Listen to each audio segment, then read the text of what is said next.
साल 1901 British India की Bombay presidency में एक 10 साल का लड़का अपने भाई बहनों के साथ मसूर रेलवे स्टेशन पर खड़ा था। उन्हें स्टेशन पर उतरे काफी देर हो गई थी, पर उन्हें अब तक कोई लेने नहीं आया था। धीरे धीरे अंधेरा ढल रहा था और उस बच्चे की घबराहट बढ़ती जा रही थी। उन्हें अकेला देखकर स्टेशन मास्टर उनके पास आता है और पूछता है, सब चले गए, तुम लोग यहाँ क्यों खड़े हो?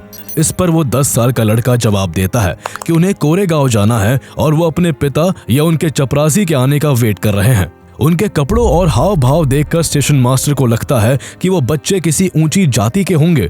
वो मुस्कुराकर उनसे बातें करने लगता है, लेकिन तभी उसे बातों ही बातों में पता चलता है कि ये बच्चे अनटचेबल मानी जाने वाली महार जाति से बिलोंग करते हैं। उसके चेहरे के हाव भाव तुरंत बदल जाते हैं, मुस्कान गायब हो जाती है और वो सीधे मुड़ता है और उन्हें इग्नोर करके तुरंत वापस अपने कैबिन में चला जाता है, जैसे कि वो बच्चे वहां थे ही नहीं। इसके बाद एक एक करके बैलगाड़ी वाले भी उन्हें ले जाने से मना कर देते हैं। सिर्फ उनकी जाति की वजह से कोई भी उन्हें बिठाने को तैयार नहीं होता। आखिर में एक गाड़ी वाला इस बात पर राजी हुआ कि वो दोगुने पैसे लेगा, लेकिन बैलगाड़ी वो नहीं चलाएगा। मजबूरी में उस लड़के और उसके भाई बहनों को ही बैलगाड़ी चलानी पड़ी। एक तरफ रात बढ़ रही थी और दूसरी ओर उन बच्चों का प्यास से गला सूख रहा था। उस 10 साल के लड़के ने जब रास्ते में एक झोपड़ी देखी तो पानी लेने के लिए उतर गया, लेकिन तभी बैलगाड़ी वाले ने उससे कहा, चुंगी वाला हिंदू है, वो महारों को पानी नहीं देगा, लेकिन अगर तुम उससे ये कहते हो कि तुम मुसलमान हो तो शायद पानी मिल जाए। उस लड़के ने चुंगी वाले से पानी मांगा और पूछने पर खुद को मुसलमान बताया, लेकिन शायद चुंगी वाले को आभास हो गया था कि ये बच्चे सो कॉल्ड लोअर कास्ट से है, इसलिए उस लड़के को पानी नहीं मिल सका। उस बच्चे के लिए यह अपमान पहली बार नहीं था। स्कूल में भी उसे हर रोज अपमान भरी नजरों से देखा जाता था। उसके क्लासमेट्स को उसके साथ बैठना तो दूर, उसे छूना तक गवारा नहीं था। हाल ये था कि उसे क्लास में सबसे अलग एक बोरे पर बैठना पड़ता, जिसे सफाई करने वाला भी नहीं छूता था।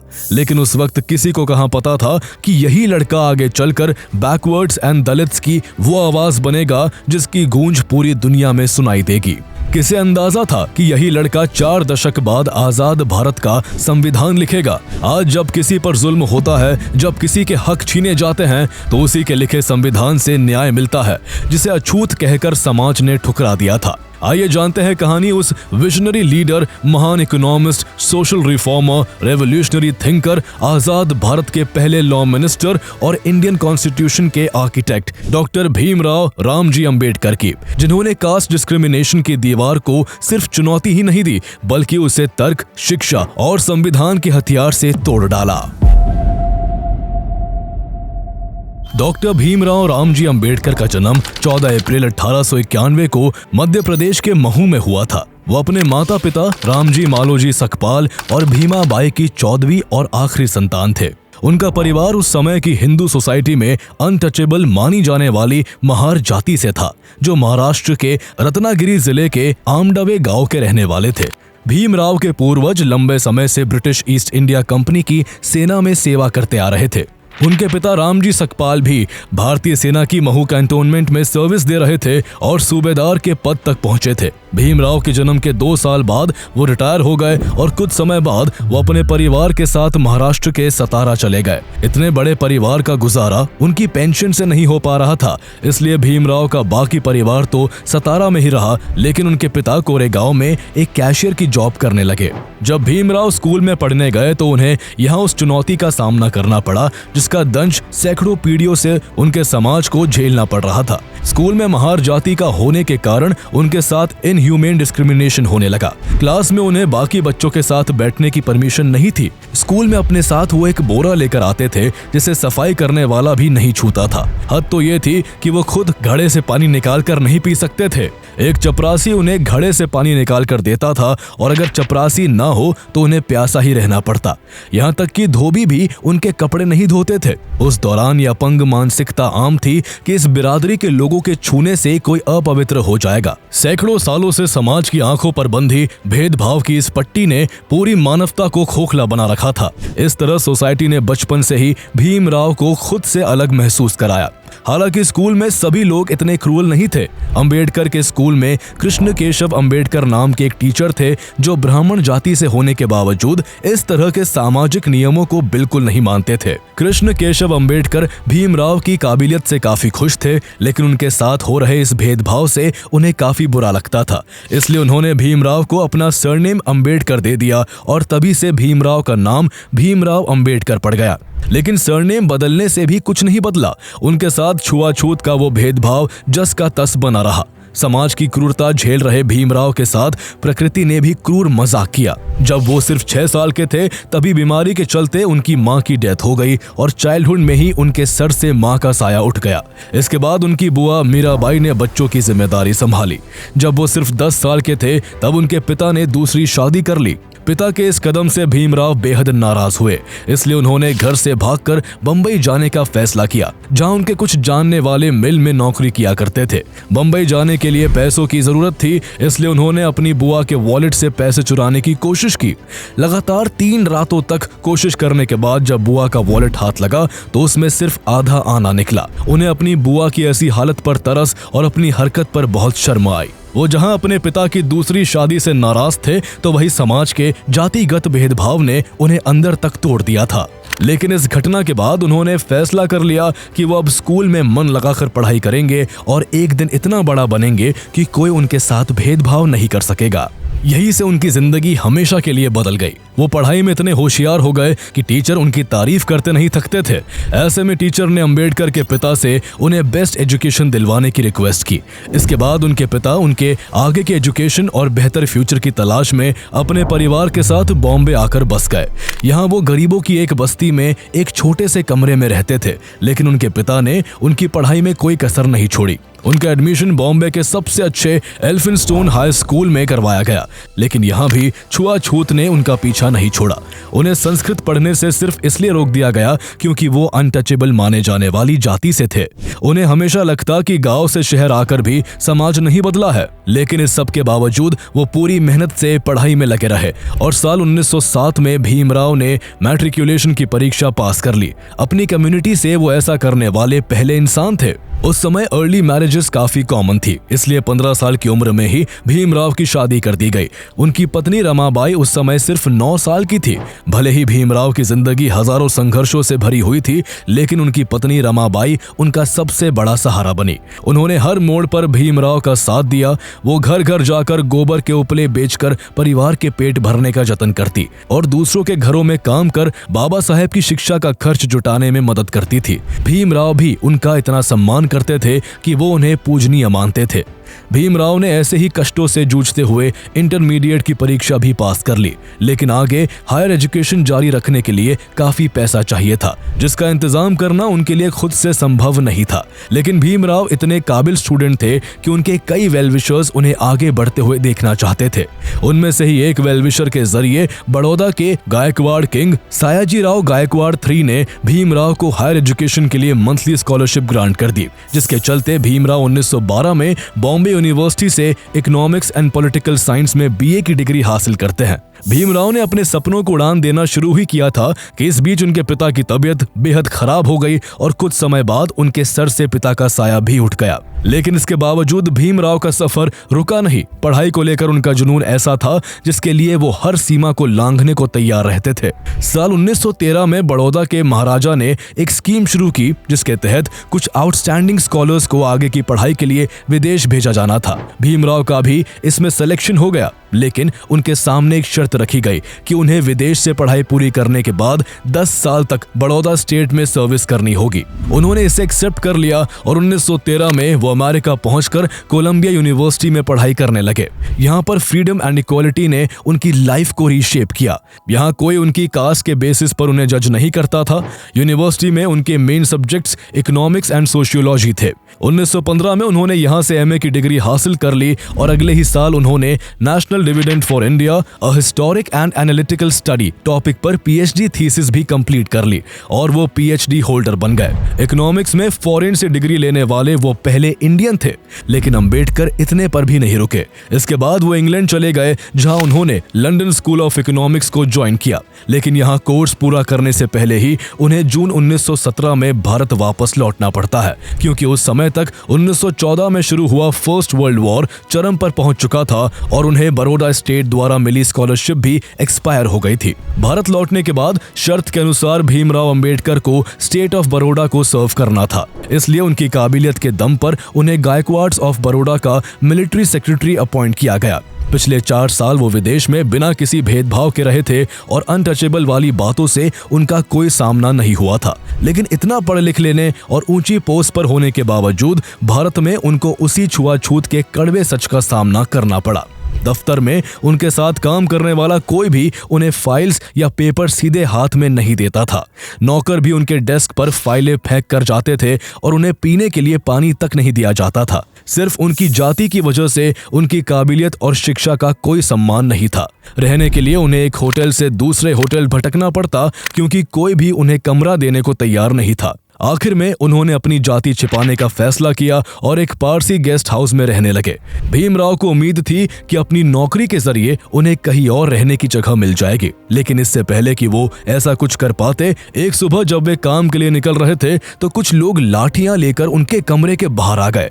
उन्होंने उन पर होटल को अपवित्र करने का आरोप लगाया और उन्हें शाम तक वहां से निकल जाने की धमकी दी। भीमराव पूरी तरह से निराश और अपमानित महसूस कर रहे थे। ये घटना उनके जीवन के सबसे दर्दनाक अनुभवों में से एक बन गई। उन्होंने तय किया कि वो इस भद्दी व्यवस्था को अबॉलिश करके ही रहेंगे। सिर्फ 11 दिन नौकरी करने के बाद वो वापस मुंबई लौट गए और दूसरी नौकरी तलाशने लगे। उन्होंने कभी एक प्राइवेट ट्यूटर, कभी एक अकाउंटेंट, तो कभी इन्वेस्टमेंट कंसल्टेंट के रूप में काम किया, लेकिन ये सब तब फेल होता गया जब उनके क्लाइंट्स को पता चला कि वो तथाकथित अनटचेबल मानी जाने वाली छोटी जाति से हैं। इस तरह हर रोज भीमराव अंबेडकर को इस जातिगत भेदभाव के कांटों से गुजरना पड़ता, लेकिन उन्होंने फिर भी हार नहीं मानी और जल्द ही वो मुंबई के सिडेनहैम कॉलेज में पॉलिटिकल इकोनॉमी के प्रोफेसर बन गए। इसके साथ ही वो खुलकर पब्लिक गैदरिंग्स में भी पार्टिसिपेट करने लगे, जिससे उनकी एक लीडर के तौर पर पहचान बननी शुरू हो गई। अब तक वो जान चुके थे कि खामोश रहने से अत्याचार या भेदभाव नहीं मिटाया जा सकता। अनटचेबल्स की बात रखने के लिए डॉक्टर बी.आर. अंबेडकर को गवर्नमेंट ऑफ इंडिया एक्ट 1919 के लिए सुझाव देने वाली साउथ बोरो कमेटी मीटिंग में भी बुलाया गया। इस दौरान अंबेडकर ने Dalits and other religious communities के लिए सेपरेट इलेक्टोरेट्स और रिजर्वेशन की जोरदार वकालत की। बाद में मुंबई से ही उन्होंने एक मराठी न्यूज़पेपर मूकनायक की भी शुरुआत की, जिसमें छुआछूत की परंपरा का उन्होंने जमकर विरोध किया और ये पेपर अनटचेबल मानी जाने वाली कास्ट की आवाज बन गई। इस पेपर के एक आर्टिकल में उन्होंने लिखा, हमें सिर्फ आजाद भारत नहीं चाहिए, बल्कि सबको religious, social, economic and political equality चाहिए। बिना इक्वालिटी के स्वराज भी गुलामी के समान ही होगा। वो चाहते थे दलितों को ये विश्वास मिले कि उनका अस्तित्व किसी की दया पर नहीं, बल्कि उनके अधिकारों पर टिका है। अपने इन्हीं विचारों के चलते वो काफी पॉपुलर हो चुके थे, लेकिन अब भी उनके अंदर और नॉलेज हासिल करने की प्यास बाकी थी। वो मानते थे कि एजुकेशन ही वो हथियार है जो समाज से बुराई को मिटा सकती है। यही वजह थी कि आगे और पढ़ने के लिए कुछ लोन और कुछ दोस्तों की मदद से वो 1920 में फिर से लंदन पहुंच गए। यहाँ उन्होंने लंदन स्कूल ऑफ इकोनॉमिक्स और ग्रेज इन से अपनी बाकी की एजुकेशन कंप्लीट की। उन्हें बैरिस्टर एट लॉ डिग्री मिलने के बाद ब्रिटिश बार में बैरिस्टर के रूप में एंट्री भी मिल गई।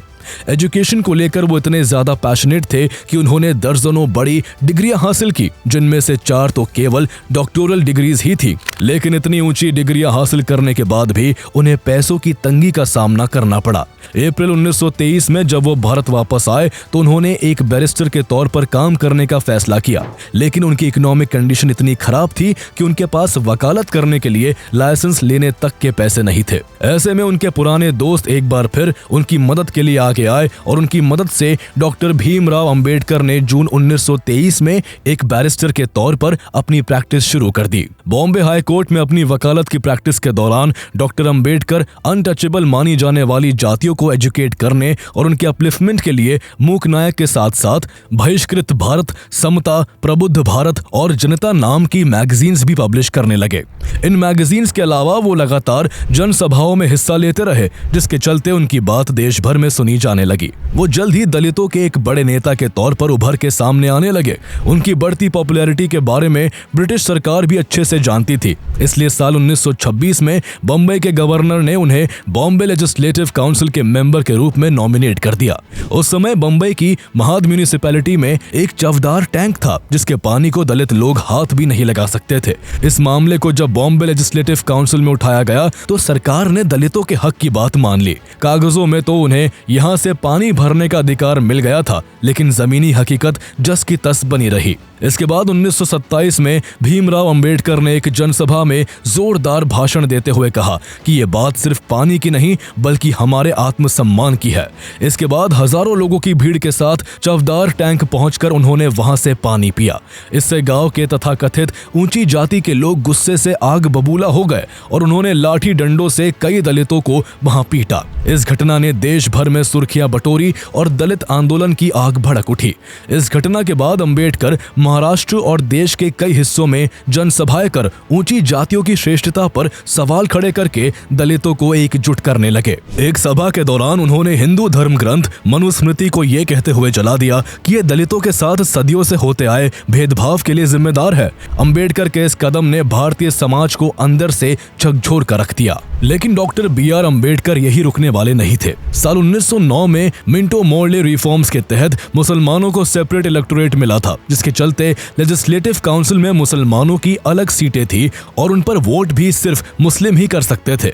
अंबेडकर का मानना था कि दलितों को भी अपने अधिकारों की रक्षा के लिए यही रास्ता अपनाना होगा।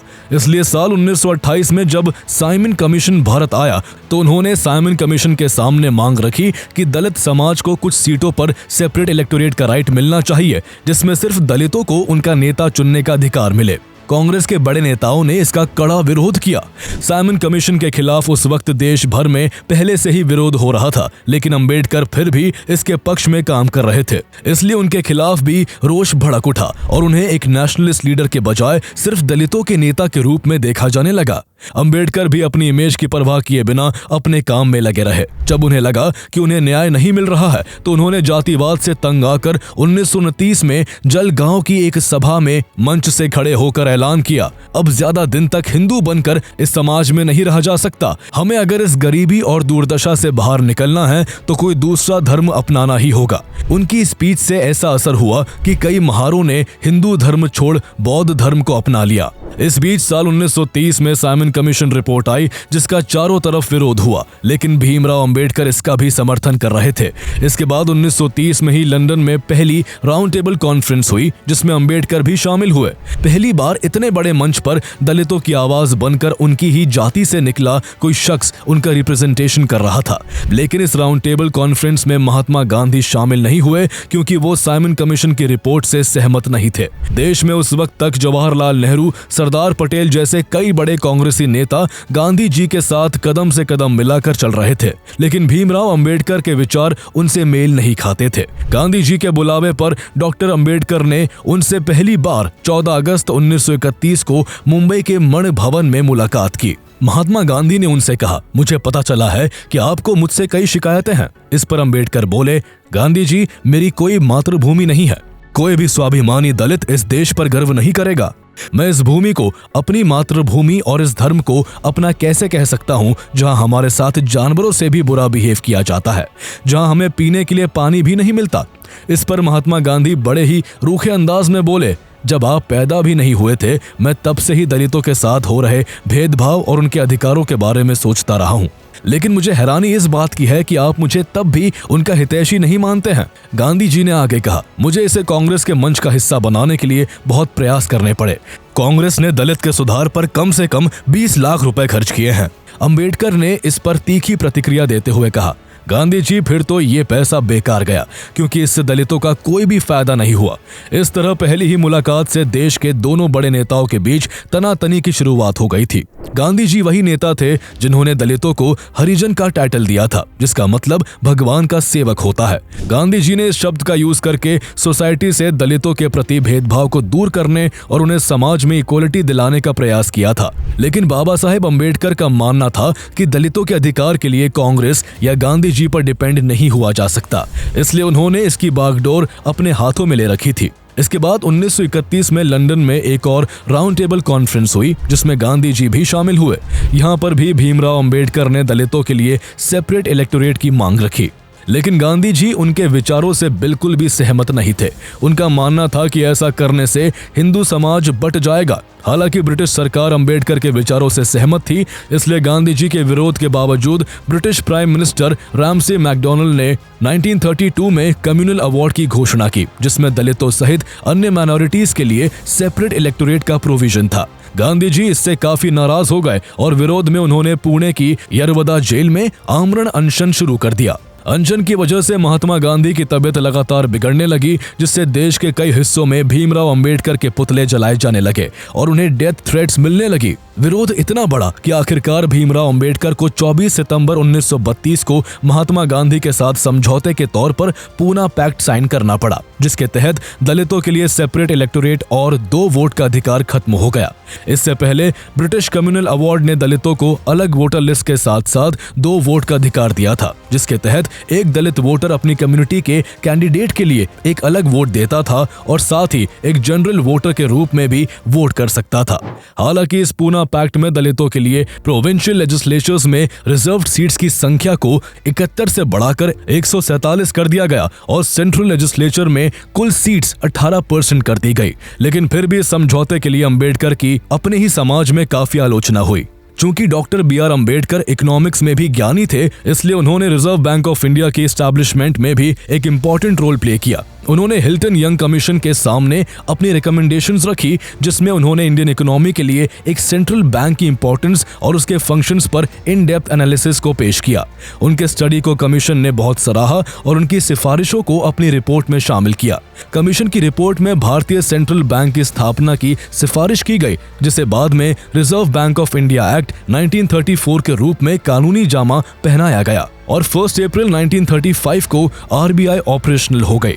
इस दौरान जब बाबा साहेब अम्बेडकर समाज की बेहतरी के काम में लगे हुए थे, तभी उनकी जिंदगी में एक बड़ा भूचाल आ गया। 1935 में बीमारी के चलते उनकी पत्नी रमाबाई की मौत हो गई।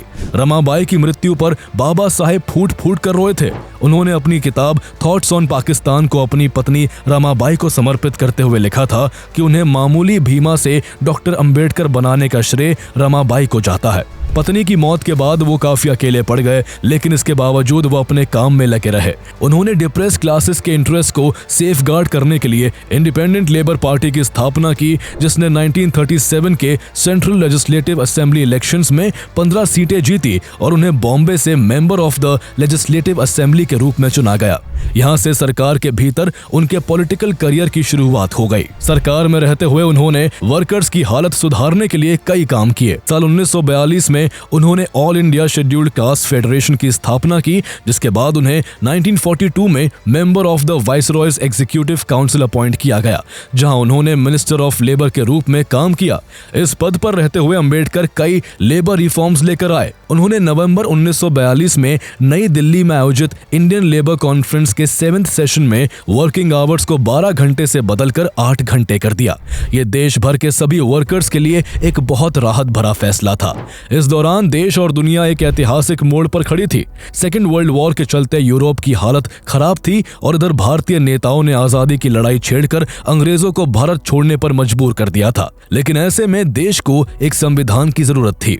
इसके लिए 6 दिसंबर 1946 को कॉन्स्टिट्यूएंट असेंबली ऑफ इंडिया का गठन किया गया और भीमराव अंबेडकर को बंगाल से चुनकर असेंबली में भेजा गया। यहाँ उनके कंधों पर एक बड़ी जिम्मेदारी सौंपी गई और उन्हें 7 मेंबर्स की कॉन्स्टिट्यूएंट ड्राफ्टिंग कमेटी का चेयरमैन बनाया गया। बाबा साहेब अम्बेडकर ने अपनी टीम के साथ 60 कंट्रीज का कॉन्स्टिट्यूशन डीपली स्टडी किया और उनमें से अच्छे पॉइंट्स चुन चुनकर भारत के कॉन्स्टिट्यूशन के लिए निकाले गए। इस संविधान को लेकर कॉन्स्टिट्यूएंट असेंबली में जोरदार बहस हुआ करती थी और इस दौरान भीमराव अंबेडकर के तर्कों को सुनकर हर कोई दांतों तले उंगली दबा लेता था।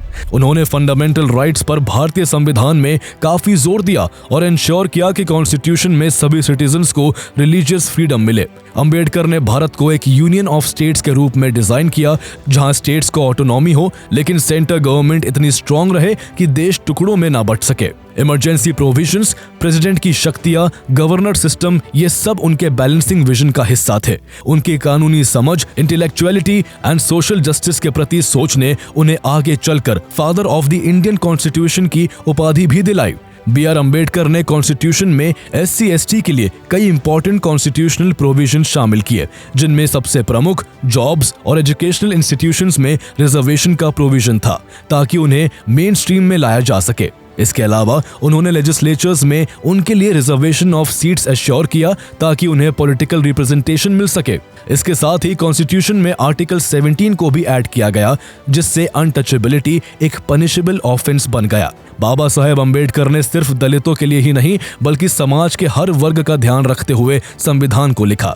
चूंकि उस समय तक महिलाओं के लिए अधिकार न के बराबर थे, इसलिए उन्होंने कॉन्स्टिट्यूशन में महिलाओं के अधिकारों को भी जगह दी। उन्होंने महिलाओं को इक्वालिटी, एजुकेशन और एम्प्लॉयमेंट में बराबरी दिलाने के लिए कई कानून बनाए। उन्होंने इस बात पर जोर दिया कि हर नागरिक को समान अधिकार मिले, चाहे उसका रिलीजन, कास्ट, लैंग्वेज या जेंडर कोई भी हो। Right to equality, right to freedom, right against exploitation जैसे फंडामेंटल राइट्स का फ्रेमवर्क लार्जली उनकी सोच से ही निकला। इस तरह वर्ल्ड की लार्जेस्ट डेमोक्रेसी का संविधान बनाने का काम 2 साल और 11 महीने में पूरा हो गया और 26 नवंबर 1949 को उसे कॉन्स्टिट्यूएंट असेंबली से अप्रूवल मिल गया। 2 महीने बाद 26 जनवरी 1950 को भारत का संविधान लागू हो गया, जिसे हर साल रिपब्लिक डे के तौर पर सेलिब्रेट किया जाता है। ये डॉक्टर भीमराव अंबेडकर और उनकी कमेटी का ही कमाल था कि जहां भारत ने आजाद होने के केवल 2.5 साल में अपना कॉन्स्टिट्यूशन बना लिया, तो वही भारत से अलग हुए पाकिस्तान को अपना कॉन्स्टिट्यूशन बनाने में 9 साल लग गए। इस तरह अंबेडकर ने भारत के इतिहास को हमेशा के लिए बदल कर रख दिया। देश के तिरंगे में अशोक चक्र को शामिल करने में भी उनका योगदान था।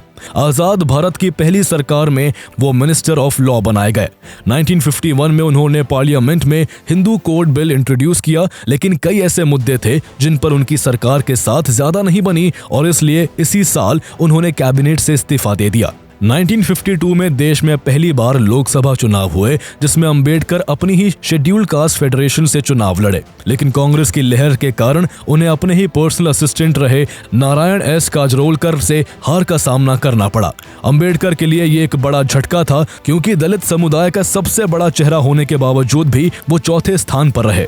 हालांकि इसके अगले ही साल वो राज्यसभा के जरिए फिर संसद पहुंच गए और अपने आखिरी समय तक वो इसी सदन का हिस्सा रहे। वो अपनी निजी जिंदगी को लेकर भी काफी चर्चाओं में रहे। पहली पत्नी की मौत के कई साल बाद उन्होंने डॉक्टर शारदा कबीर नाम की एक ब्राह्मण महिला से शादी कर ली। उन्होंने 1935 में नासिक के येवला में एक जनसभा के दौरान कहा था कि मैं हिंदू पैदा तो हुआ हूं, लेकिन हिंदू मरूंगा नहीं। यही कारण था कि 14 अक्टूबर 1956 को उन्होंने नागपुर में अपनी दूसरी पत्नी और अपने लगभग 3 से 4 लाख फॉलोअर्स के साथ हिंदुइज्म को छोड़कर बुद्धिज्म को एक्सेप्ट कर लिया। अंबेडकर को शुरू से ही किताबें पढ़ने का काफी शौक था। वो हर विषय पर किताबें पढ़ते थे। उन्हें 9 डिफरेंट लैंग्वेजेस की समझ थी, जिनमें Hindi, Pali, Sanskrit, English, French, German, Marathi, Persian और गुजराती भाषा शामिल थी।